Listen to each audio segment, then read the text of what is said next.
Hello to all the viewers. आज हम लोग पढ़ेंगे क्वासी स्टैटिक प्रोसेस के बारे में। इसके साथ ही हम लोग देखेंगे वर्क ट्रांसफ़र का कुछ फार्मूला। यह है लेक्चर नंबर 5। इससे पहले लेक्चर नंबर 1, 2, 3 एंड 4 में हम लोगों ने इंट्रोडक्टरी पार्ट्स डिस्कस किया है थर्मोडायनेमिक्स का। साथ ही हम लोगों ने डिस्कस किया है फर्स्ट लॉ ऑफ थर्मोडायनेमिक्स। ये जो लेक्चर है ये कंटिन्यूएशन है फर्स्ट लॉ ऑफ थर्मोडायनेमिक्स का। स्टार्ट करते हैं विद द फार्मूला। सबसे पहले हम लोग देखेंगे कि रिलेशन क्या होता है हीट, वर्क और इंटरनल एनर्जी में।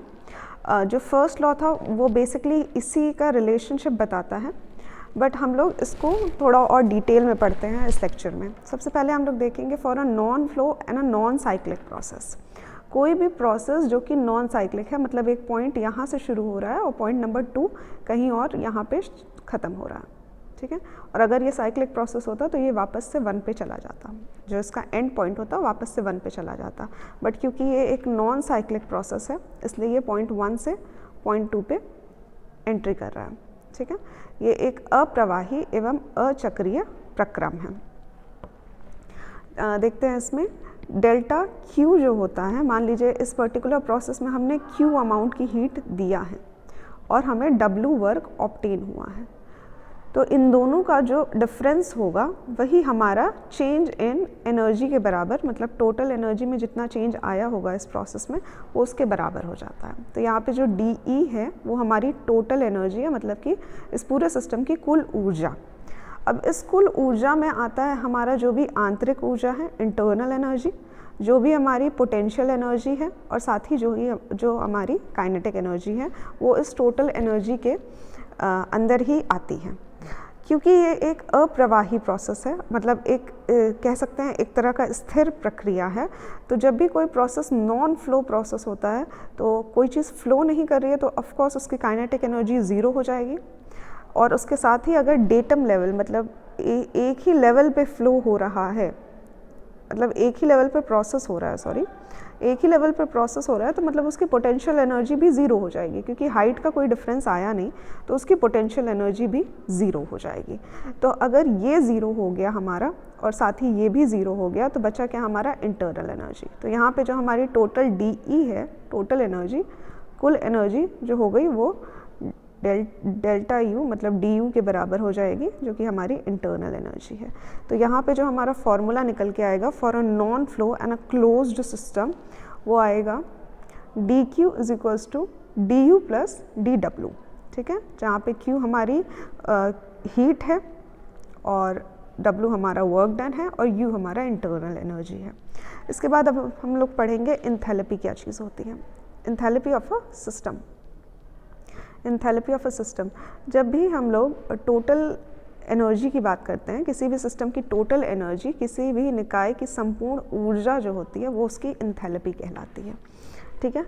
तो मतलब H = U + PV, जहाँ पे U जो है वो हमारी आंतरिक ऊर्जा है और PV जो है वो हमारी फ्लो एनर्जी यानी कि प्रवाह ऊर्जा है।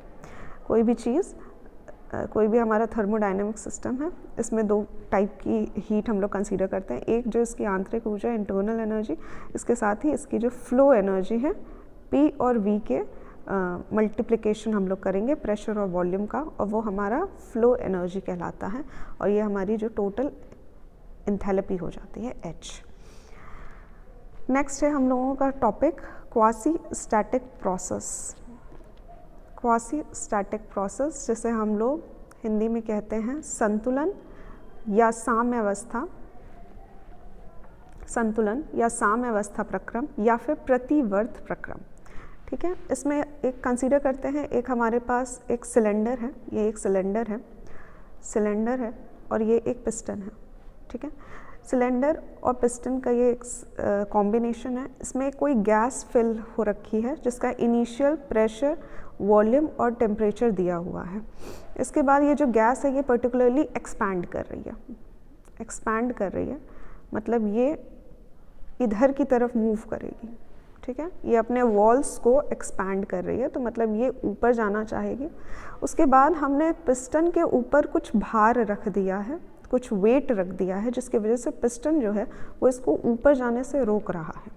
मतलब यहाँ पे जो वेट है वो बेसिकली डाउनवर्ड एक्ट कर रहा है, तो ये दोनों फोर्सेस जो हैं वो ऑपोजिट डायरेक्शन में है, मतलब ये एक्सपैंड कर रही है गैस और वेट नीचे की तरफ लग रहा है, तो ये इसको रेस्ट्रिक्ट कर रहा है, इसका मोशन।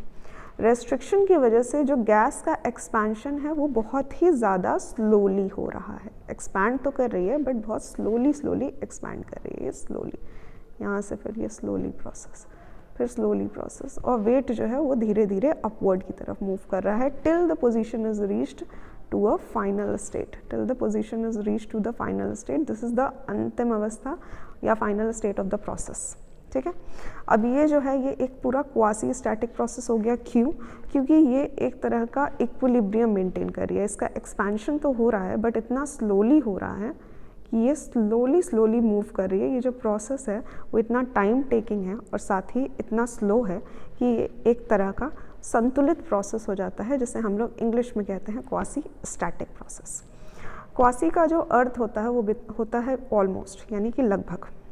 ठीक है, स्टैटिक का अर्थ होता है स्थिर, स्थिर है ये। ठीक है, तो स्थिर, तो ये लगभग एक तरह का स्थिर प्रोसेस है। जो एक्सपेंशन हो रहा है वो बहुत ही ज़्यादा स्लोली हो रहा है, तो ये एक तरह का स्थिर प्रोसेस माना जाएगा। ठीक है, यहाँ पे जो every state pass through the system will be an equilibrium state. मान लीजिए एक बार एक्सपेंशन करके यहाँ से इधर गया, तो ये भी एक प्रकार का ये भी एक इक्विलिब्रियम स्टेट था। पॉइंट नंबर 2 भी एक इक्विलिब्रियम स्टेट है, पॉइंट नंबर 3 भी एक इक्विलिब्रियम स्टेट है। तो ये एक पूरा संतुलित प्रोसेस ही चल रहा है। 1 से 2 एक इक्विलिब्रियम मेंटेन किया, 2 से 3 भी इक्विलिब्रियम मेंटेन किया, मतलब एक साम्य अवस्था मेंटेन किया उसने। ठीक है, the departure of the state of the system from the thermodynamic equilibrium state will be infinitesimally slow. यहाँ पे जो प्रोसेस हो रहा है एक इक्विलिब्रियम स्टेट से दूसरे इक्विलिब्रियम स्टेट में जाने का, मतलब एक स्टेट से दूसरे स्टेट में जाने का, वो इतना स्लो हो रहा है, इन्फिनाइटली स्लो हो रहा है, स्मॉल हो रहा है कि वो जो चेंजेस हैं वो हम लोगों को मेजर करना बहुत मुश्किल हो जाएगा, और ये बहुत इन्फिनिटेसिमली स्लोली हो रहा है और बहुत टाइम टेकिंग हो रहा है, इसीलिए ये एक इक्विलिब्रियम प्रोसेस कहलाएगा। ठीक है, अब क्योंकि ये हर स्टेट एक इक्विलिब्रियम प्रोसेस है, हर स्टेट अगर इस प्रोसेस में देखा जाए 1 से लेकर 2 तक, तो ये एक इक्विलिब्रियम प्रोसेस है, तो ये ऑलमोस्ट एक रिवर्सिबल प्रोसेस हो जाता है। रिवर्सिबल इसलिए होता है क्योंकि एक स्टेट से दूसरे स्टेट पे जाना इतना स्लोली हुआ था कि एक डायरेक्शन में ना जाकर हम लोग वापस दूसरे डायरेक्शन में रिवर्स हो जाएंगे तो भी उसमें ज़्यादा कोई ख़ास फ़र्क नहीं पड़ता है। मतलब ये बहुत ईजी प्रोसेस है कि एक डायरेक्शन से दूसरे डायरेक्शन में जाना, मान लीजिए 1 से 1 डैश पे जाना। ठीक है, ये एक पर्टिकुलरली 1 डैश मान लीजिए। ठीक है, और पर्टिकुलरली 1 डैश से 1 पे आना, इट्स वेरी इन्फिनिटेसिमली स्मॉल प्रोसेस, काफ़ी छोटे छोटे टुकड़ों में किया गया एक रिवर्सिबल प्रोसेस बन जाता है। तो ये एक प्रोसेस जो है ये हमारा एक क्वासी स्टैटिक प्रोसेस कहलाएगा, इक्विलिब्रियम स्टेट वाला प्रोसेस कहलाएगा, और साथ ही ये एक रिवर्सिबल प्रोसेस होता है। ठीक है, नेक्स्ट हम लोग देखते हैं वर्क ट्रांसफ़र। वर्क ट्रांसफ़र क्या होता है ये हम लोग ऑलरेडी लेक्चर नंबर 2 और 3 में पढ़ चुके हैं। यहाँ पे हम लोग बस डिस्कस करेंगे कि वर्क ट्रांसफ़र के फॉर्मूला क्या होते हैं। तो यहाँ पे थोड़ा सा इंट्रोडक्शन दे देती हूँ मैं वर्क ट्रांसफ़र के बारे में। तो वर्क ट्रांसफ़र क्या होता है? It is said to be done by a system if the sole effect on things external to the system can be reduced to the raising of the weight. यहाँ से अगर आपको समझ नहीं आ रहा है तो नो प्रॉब्लम, हम लोग जब डायग्राम देखेंगे तो हम लोग समझ जाएंगे। सपोज़ मान लीजिए कि कोई बैटरी लगी हुई है और बैटरी से कनेक्टेड है एक मोटर, मोटर से कनेक्टेड है एक फ़ैन। ठीक है, अब हम लोग कह रहे हैं कि इसने कुछ वर्क किया, मोटर ने कुछ कार्य प्रदान किया अपने फ़ैन को, जिससे ये चलना स्टार्ट हो गया। अगर हम इस मोटर के जितना भी कार्य इस फ़ैन को दिया है इसने, अगर हम इस फ़ैन की जगह हटा के कोई भार लगा देते हैं, कोई वेट लगा देते हैं, और भार अगर ऊपर की तरफ जाता है तो मतलब उसे कार्य करना कहते हैं। मतलब अगर हम किसी भी प्रक्रिया के दौरान निकाय द्वारा कार्य को किया गया तब मानते हैं यदि निकाय के परिवेश पर प्रभावों को भार उठाए जाने के रूप में परिवर्तित किया जा सके। अब यहाँ पे जो कार्य किया गया है वो बेसिकली मोटर ने फ़ैन को चलाया है, बट अगर इसको परिवर्तित किया जा सके कि मोटर के आगे अगर कोई वेट लगा होता तो ये जो वेट था ये पर्टिकुलरली ऊपर की डायरेक्शन में मूव करता या फिर मूव करता कह सकते हैं सिर्फ, तो हम उसको एक तरह का कहते हैं कि ये एक वर्क ट्रांसफ़र हुआ है, ठीक है। ये होता है कंप्लीट डेफिनेशन वर्क ट्रांसफ़र की। एक बार आप लोग इंग्लिश में और हिंदी में पढ़ लीजिए उसको। इसके साथ ही अगर आप लोग डायग्राम समझते हैं तो आप लोगों के लिए काफ़ी ईजी हो जाएगा इस लेक्चर को समझना। ओके, नेक्स्ट हम लोग देखते हैं साइन कन्वेक्शन क्या होता है। जब भी कोई सिस्टम कोई कार्य करता है, सिस्टम के द्वारा जब कोई कार्य होता है तो हम लोग कहते हैं वो पॉजिटिव वर्क है। W हमारा पॉजिटिव होता है तब, ठीक है। जब भी हम सिस्टम पे कोई कार्य करते हैं, सिस्टम पे कोई कार्य करते हैं तो हम लोग कहते हैं कि यहाँ पे जो W है हमारा वर्क डन जो है वो है नेगेटिव, ठीक है। सिस्टम और सराउंडिंग के बारे में हम लोग ऑलरेडी पढ़ चुके हैं लेक्चर स्टार्टिंग के लेक्चर्स में। तो अगर यहाँ पे आपको सिस्टम क्या है और सराउंडिंग क्या है समझ नहीं आ रहा है तो आप लोग स्टार्टिंग के लेक्चर्स देख सकते हैं। ये पर्टिकुलरली न्यूमेरिकल प्रॉब्लम्स करने में काफ़ी आसान हो जाता है। मान लीजिए सिस्टम ने कोई कार्य किया 15 किलो जूल का, ठीक है, तो आपको न्यूमेरिकल में अपनी वैल्यू रखनी है -15, तभी आपका आंसर सही आएगा। और ये बहुत कंफ्यूजिंग हो जाता है, तो आप लोगों को ये पता होना चाहिए कि सिस्टम जब कोई कार्य करता है तो पॉजिटिव होता है, सिस्टम पे कोई कार्य होता है तो वो नेगेटिव होता है। अच्छा, यहाँ पे मैंने ऑपोजिट बोला होगा शायद। अगर कोई सिस्टम कार्य करता है 15 किलो जूल का तो वो पॉजिटिव माना जाता है, ठीक है, तो वो पॉजिटिव किलो जूल माना जाता है। अगर सिस्टम पे कोई कार्य होता है तो वो -15 किलो जूल आपके न्यूमेरिकल वैल्यू में होगा, ठीक है। I hope this is clear. यहाँ से क्लियर नहीं हुआ है तो आप ये डायग्राम देखिए, ये बहुत सही डायग्राम बना हुआ है। नेक्स्ट हम लोग देखते हैं कुछ फार्मूलाज, वर्क के कुछ फार्मूले देखते हैं हम लोग। First is displacement work. Displacement work का अर्थ ये है कि आपने कोई एक सिलेंडर लिया है, सिलेंडर में कोई गैस भरी हुई है, ये गैस एक्सपैंड हो रही है या तो कंप्रेस हो रही है, तो पिस्टन जो है वो अप इधर की तरफ मूव कर रहा है या इधर की तरफ मूव कर रहा है, ठीक है। तो जो पिस्टन का मूवमेंट है वो कुछ कार्य करता है, वो उसी कार्य की जो न्यूमेरिकल वैल्यू है वो हम लोग कैलकुलेट करेंगे। तो हमने जो इनिशियल लेवल पे अपने स्कूल डेज में पढ़ा है तो work is equals to force into displacement, ठीक है। तो यहाँ पे जो डिस्प्लेसमेंट है वो चेंज इन लेंथ है हमारा DL, ठीक है, चेंज इन लेंथ है, तो force into change in length. Force हम लोग जानते हैं कि प्रेशर इनटू एरिया के बराबर होता है। अगर P लिया जाए तो P is equals to F upon A, ठीक है। तो यहाँ पे जो F हो जाएगा वो प्रेशर इनटू एरिया हो जाएगा, तो F is equals to PA।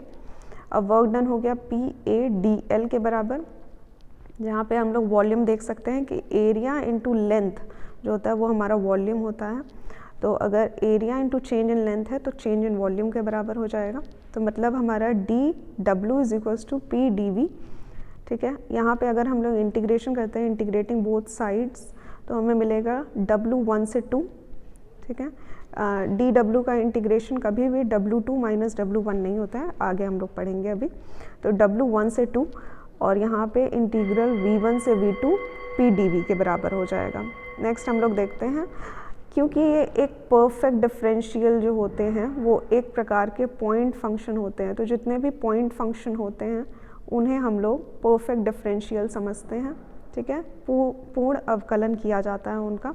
Point function क्या होता है और पाथ फंक्शन क्या होता है, ये दोनों हम लोग स्टार्टिंग के लेक्चर्स में देख चुके हैं। तो आई होप यहाँ पे मैं अज्यूम करूँगी कि आपको इसके बारे में पता है। तो जब भी कोई पॉइंट फंक्शन होता है, मतलब एक ग्राफ में एक पॉइंट से दूसरे पॉइंट तक हम लोग डिस्टिंक्शन कर सकते हैं कि ये V1 है और ये V2 है, ठीक है। तो ये वॉल्यूम 1 है, ये वॉल्यूम 2 है। तो जब हम इसका इंटीग्रेशन करते हैं तो वो V2 माइनस V1 के बराबर होता है, ठीक है। वहीं अगर कुछ इनएग्जैक्ट डिफरेंशियल है, मतलब एक पॉइंट कर्व में हमारा W1 और W2 ना शो करके इस कर्व के अंदर का एरिया, PV कर्व के अंदर के एरिया को हम लोग वर्क कहते हैं। तो PV कर्व के अंदर के एरिया को W जब माना जाता है तो हम लोग इसको W2 माइनस W1 नहीं लिख सकते हैं, बल्कि हम लोग लिखते हैं इसको एरिया अंडर द कर्व। तो इस कर्व के अंदर के एरिया को W मानते हैं। तो यहाँ पे ये एक प्रकार का इनएग्जैक्ट डिफरेंशियल है, जिसे हम लोग exactly differential V2 minus V1 ना लिखकर हम लोग इसको एरिया अंडर द कर्व लिखते हैं। तो ये W2 माइनस W1 के बराबर नहीं हो सकता। इनफैक्ट हम लोग इसको लिखते हैं W1 से 2, ठीक है, W1 से 2 या फिर W2 से 1, W2 से 1, 2 से 1 होगा एग्जैक्टली, ठीक है, W2 से 1, ठीक है। क्योंकि ये एक पॉइंट फंक्शन है तो ये परफेक्ट डिफरेंशियल है। कोई पाथ फंक्शन होता है तो वो W2 से 1 लिखा जाता है। इसके साथ ही अगर हीट होती है तो वो भी Q2 से 1 लिखी जाएगी, ठीक है। वर्क और हीट जो होता है वो हमारा पाथ फंक्शन होता है, तो ये एक इनएग्जैक्ट डिफरेंशियल होता है। नेक्स्ट हम लोग देखते हैं कोई क्लोज्ड सिस्टम है, उसमें वर्क करने के वेरियस प्रोसेस के बारे में हम लोग डिटेल में डिस्कस करेंगे। क्लोज सिस्टम का अर्थ ये होता है कि मास जो होता है वो कांस्टेंट है, energy can flow inside outside, ठीक है। एनर्जी का फ्लो इनसाइड आउटसाइड हो सकता है, बट मास जो होता है वो कांस्टेंट रहता है। तो सबसे पहले हम लोग देखते हैं कांस्टेंट प्रेशर प्रोसेस। अगर कोई भी प्रेशर है, कोई भी प्रोसेस है जिसमें प्रेशर कांस्टेंट है, W1 से 2 या W2 से 1, 2 से 1 या 1 से 2 में कंफ्यूज मत होइए, कुछ डिफरेंस नहीं होता, बस माइनस साइन लग जाता है। तो W2 से 1 जो हो जाएगा वो हो जाएगा हमारा, अगर प्रोसेस 1 से लेकर 2 तक हो रहा है तो आप उसको 1 से 2 लिखेंगे, ठीक है। कोई प्रोसेस 1 से 2 हो रहा है तो आप उसे 1 से 2 लिख सकते हैं। तो W1 से 2 P V2 माइनस V1 के बराबर हो जाएगा। ये आपकी फाइनल स्टेट है, ये आपकी इनिशियल स्टेट है, तो V2 माइनस V1। अब क्योंकि हमने आइडियल गैस इक्वेशन पढ़ी है PV is equals to MRT, तो यहाँ पे हम लोग PV की जगह पे MRT लिख सकते हैं, तो MRT2 माइनस T1, ये हमारा फॉर्मूला हो जाएगा for a constant pressure. Constant volume के लिए क्योंकि V2 माइनस V1 जो होता है वो ज़ीरो हो जाता है, तो यहाँ पे हमारा वर्क डन जो होता है वो ज़ीरो हो जाता है। तो कोई भी कांस्टेंट वॉल्यूम का प्रोसेस होता है उसमें वर्क डन हमेशा ज़ीरो ही आता है। नेक्स्ट हम लोग देखते हैं कांस्टेंट टेम्परेचर प्रोसेस। ये कंपैरेटिवली थोड़ा सा इम्पॉर्टेंट हो जाता है। कांस्टेंट टेम्परेचर प्रोसेस जिसे हम लोग कहते हैं isothermal process. Same formula apply करेंगे, dW is equals to PdV, ठीक है। इंटीग्रेटिंग बोथ साइड्स, सो 1 और 2 यहाँ हो जाएगा, P बाहर आ जाएगा और dV हमारा इंटीग्रेशन के अंदर 1 से 2 हो जाएगा, ठीक है। अब PV हम लोगों को पता है कांस्टेंट, कैसे? क्योंकि एक आइसोथर्मल प्रोसेस का जो कर्व बनता है तो PV is equals to C, ये हमारा आइसोथर्मल कर्व की इक्वेशन आती है। किसी भी आइसोथर्मल कांस्टेंट टेम्परेचर की जो इक्वेशन होती है वो PV is equals to constant होती है। तो यहाँ से हम लोग देख सकते हैं कि P इज इक्वल्स टू कोई कांस्टेंट C है अपॉन में V, ठीक। यहाँ पे putting the value of P, तो C अपॉन V dV के बराबर हो जाएगा। अब हम लोग इंटीग्रेशन करेंगे, C को बाहर ले लीजिए क्योंकि ये कांस्टेंट है, तो 1 अपॉन V का इंटीग्रेशन dV को लेकर 1 अपॉन V का जो इंटीग्रेशन होता है ये हम लोगों ने पढ़ा है ln, मतलब log बेस E और V2 अपॉन V1 के बराबर होता है, ठीक है। log base E V2 upon V1 के बराबर होता है, तो यहाँ पे हमारा आ जाएगा W 1 से 2 या फिर 2 से 1 C ln V2 bye V1 के बराबर हो जाएगा, ठीक है। अब C की वैल्यू अगर आपको निकालनी है तो P1 V1 is equals to C, क्योंकि PV is equals to constant था, तो अगर कोई दो प्रोसेस है तो P1 V1 is equals to P2 V2 के बराबर हो जाएगा, ठीक है। मतलब P1 V1 is equals to C, तो C की जगह लिखा जा सकता है P1 V1, ठीक है। तो C की जगह हमने लिख लिया P1 V1, और ln V2 बाई V1 की जगह पे लिखा जा सकता है P1 बाई P2 इस पर्टिकुलर इक्वेशन से।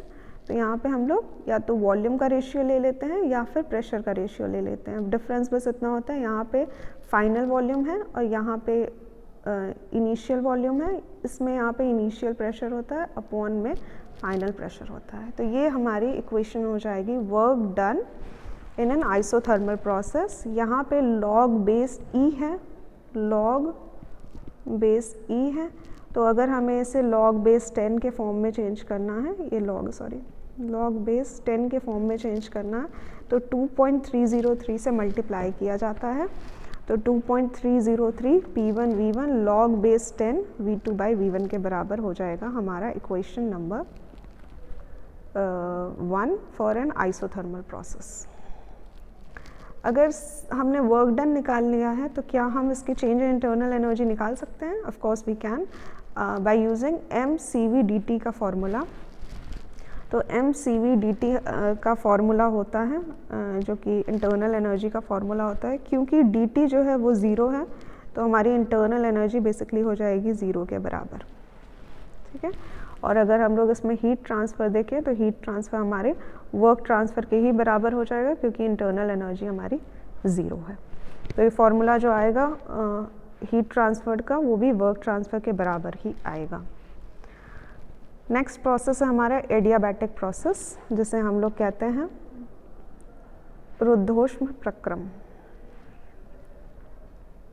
एडियाबैटिक प्रोसेस, एडियाबैटिक प्रोसेस का जो इक्वेशन होता है वो होता है PV gamma is equals to C, PV to the power P into V to the power gamma is equals to C।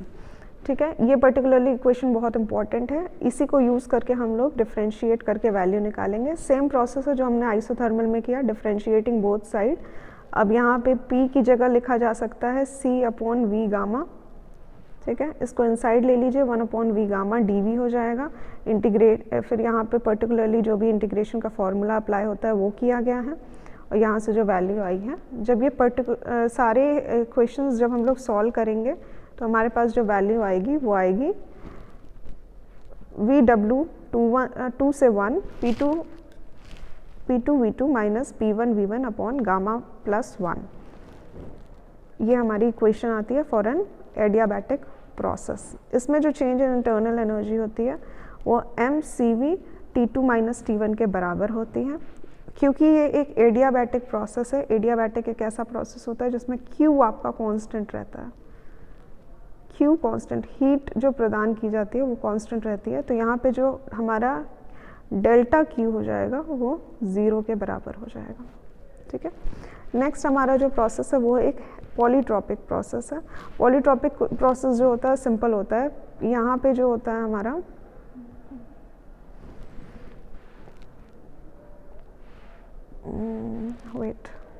Polytropic process जो होता है वो हमारा एक सिंपल प्रोसेस होता है, जिसमें हम लोग PV to the power gamma is equals to constant लिखा करते थे। अब यहाँ पे PV N यहाँ पे कांस्टेंट आ जाएगा, C is equals to C के बराबर हो जाएगा। यहाँ पे जो N की वैल्यू होती है वो 0 से इन्फिनाइट तक हो सकती है। ठीक है, अगर ये पॉलीट्रॉपिक प्रोसेस अभी आपको समझ नहीं आ रहा है तो हम लोग एक ग्राफ से अभी समझते हैं इसको। फॉर्मूला हम लोग देख लेते हैं, PV to the power N is equals to C। यहाँ पे जो फॉर्मूला हो जाएगा वो हो जाएगा MR T2 minus T1 1 minus N के बराबर। ये हमारा फॉर्मूला हो जाता है। ठीक है, चेंज इन इंटरनल एनर्जी का फॉर्मूला वही हो जाएगा जो हमने पढ़ा था, mCV T2 माइनस T1 के बराबर। और अगर हम लोग हीट ट्रांसफर्ड की बात करते हैं तो यहाँ पे हो जाएगा MR T2 minus T1 upon 1 minus N plus mCV T2 minus T1 के बराबर। अब यहाँ पे N माइनस 1 लिखा हुआ है, अगर N जो है वो 1 से बड़ा है, वैल्यू उसकी जो है वो 1 से बड़ी है, तो हमारा जो फॉर्मूला हो जाता है वो N माइनस 1 हो जाता है। ठीक है, यहाँ पे N माइनस 1 हो जाता है, और अगर इसकी वैल्यू N से छोटी है तो फिर 1 माइनस N लिया जाता है। ये फॉर्मूला होता है हमारा वर्क डन का। यहाँ पे हम लोग सिर्फ एक वैल्यू निकाल लेते हैं, और साइन हम लोग उससे लेते हैं जब हम लोग देखते हैं कि सिस्टम पे हमने कोई कार्य किया है। सिस्टम पे हमने कोई कार्य किया है तो हम लोग उसको नेगेटिव ले लेते हैं, सिस्टम ने कोई कार्य किया है तो हम लोग उसको पॉजिटिव ले लेते हैं। इसी तरह से पूरा प्रोसेस चलता है। यहाँ पे सिर्फ हम लोग इतना देखते हैं कि यहाँ पे हमारा जो भी वैल्यू है वो कितना आ रहा है, मतलब एक हम लोग न्यूमेरिकल वैल्यू कैलकुलेट कर लेते हैं और उसके बाद हम लोग देखते हैं कि कितनी वैल्यू आ रही है। ये होता है कंप्लीट प्रोसेस। ठीक है, यहाँ पे अगर हम लोग कैलकुलेट करें, क्योंकि हमारा एक हीट ट्रांसफ़र की इक्वेशन आ गई है, हीट ट्रांसफ़र की जो इक्वेशन आती है इसको जब हम लोग सॉल्व आउट करते हैं तो हमारा जो फाइनल इक्वेशन आता है वो कुछ इस तरह का आता है। तो Q1 से 2 जो होता है वो W1 से 2, और इसमें एक कांस्टेंट मल्टीप्लाई होता है जिसे हम लोग कहते हैं gamma minus N upon gamma minus 1। Gamma minus N upon gamma minus 1 से हम लोग इसको मल्टीप्लाई करते हैं तो हमारा जो होता है वो हीट सप्लाइड आ जाता है। यहाँ पे जो इक्वेशन होती है PVN is equals to constant के बराबर होती है। यहाँ पे एक मैं करेक्शन करना चाहूँगी। यहाँ पे एक्चुअली क्या होता है, ये गामा माइनस प्लस 1 ना आकर यहाँ पे 1 माइनस गामा आता है, गामा प्लस 1 ना आकर यहाँ पे गामा माइनस 1 आएगा इक्वेशन में जब हम लोग इसको सॉल्व करेंगे। यहाँ पे 1 माइनस गामा प्लस 1 लिखा हुआ है, यहाँ पे मैंने थोड़ी सी मिस्टेक कर दी है, यहाँ पे या तो 1 माइनस गामा आएगा या तो गामा माइनस 1 आएगा, ठीक है, डिपेंड करता है हमारे गामा की वैल्यू पे। Sorry for this particular mistake, यहाँ पे थोड़ी सी मिस्टेक हो गई है, प्लीज़ इसको पॉइंट नोट करिएगा, यहाँ पे थोड़ी सी मिस्टेक हो गई, यहाँ पे मैंने सही लिखा है बट यहाँ पे थोड़ा सा मिस्टेक हो गया, sorry for this. Complete formula मैं नेक्स्ट लेक्चर में देती हूँ आप लोगों को, एक पर्टिकुलर टेबल बना के दे दूँगी जिससे जो टेबल आप लोग पढ़ लीजिएगा और यहाँ पे आप लोग डेरिवेशन देख लीजिए, बट जब आप वो टेबल पढ़ेंगे तो उससे आपका न्यूमेरिकल करना काफ़ी इजी हो जाएगा। यहाँ पे थोड़ी सी मिस्टेक हो गई है, इसको 1 माइनस गामा या गामा माइनस 1 कर सकते हैं, क्योंकि ये पॉलीटॉपिक प्रोसेस में सेम इक्वेशन आई है। तो यहाँ पे बेसिकली क्या होता है, जब हम लोग एडियाबैटिक लेते हैं तो n की जगह 1.4 n की जगह गामा रख देते हैं, ओके, जो कि एयर के लिए 1.4 होता है, ठीक है, बट यूजुअली गामा की वैल्यू डिफरेंट कंपाउंड्स के लिए गामा की वैल्यू डिफरेंट होती है। तो यहाँ पे n की जगह गामा लिखा जाता है, तो यहाँ पे 1 माइनस गामा लिखा है या गामा माइनस 1 लिखा है, तो सिमिलरली एडियाबैटिक के केस में वही आ जाएगा, यहाँ पे फॉर्मूला सही लिखा है, ठीक है। तो ये फॉर्मूला जब आप खुद से ये डेराइव करेंगे तो आपकी जो लास्ट इक्वेशन आएगी ये एकदम सही आएगी, ठीक है। यहाँ पे मैं इसको इरेज नहीं कर सकती हूँ अभी, सिर्फ बता सकते हैं आपको यहाँ पे गलत लिखा है।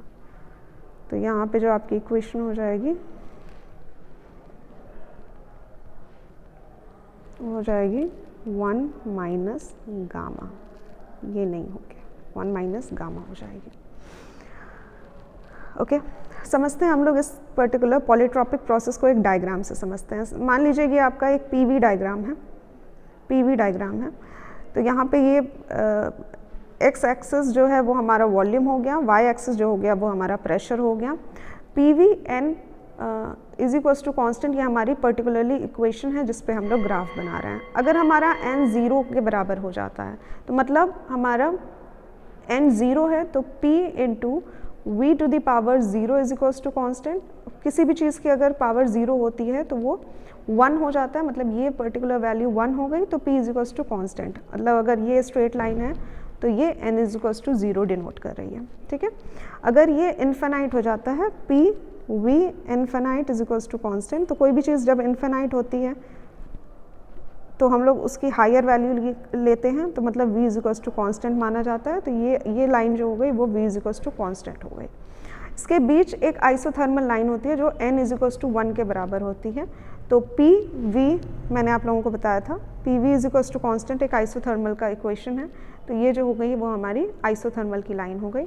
अगर v की जगह n इज इक्वल्स टू 1.4 लिख रहे हैं हम लोग एयर का लेके, तो गामा n की जगह अगर गामा आ रहा है, n is equals to gamma, तो ये एक थोड़ी सी ज़्यादा स्लोपी लाइन होती है और ये t के नीचे आती है, मतलब n इज इक्वल्स टू 1 के से ज़्यादा कर्वी लाइन है ये, और ये हमारी q is equals to constant, मतलब कि एडियाबैटिक लाइन कहलाती है, ठीक है। ये एक कंप्लीट प्रोसेस होता है। जब हम लोग इसको ग्राफ से डिनोट करते हैं तो इस तरह से ये एक इक्वेशन आएगी। ये तब की इक्वेशन है जब हमारा एक्सपेंशन का प्रोसेस हो रहा है, ठीक है। प्रेशर जो होता है वो एक तरह से मूव कर रहा है, वॉल्यूम जो है वो बढ़ रहा है, तो ये एक्सपेंशन का प्रोसेस है। ऐसे ही डिफरेंट कंप्रेशन का प्रोसेस में कुछ नहीं होगा, बस इसका ऑपोजिट लाइन बनेगी, बस इसके ऑपोजिट लाइन बन जाती है और सिमिलरली हमारी इक्वेशंस अलग अलग आती हैं।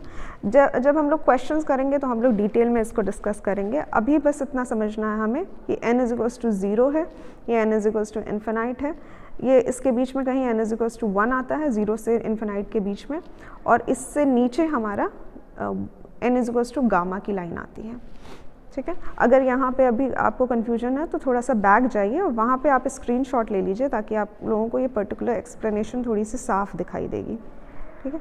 Thank you for this session. Next lecture में हम लोग एक टैबुलर फॉर्म में सारा वर्क डन की इक्वेशन देखेंगे और वहाँ पे हम लोग डिस्कस करेंगे थोड़ा सा सेकेंड लॉ के बारे में भी। तो thank you for watching the lecture.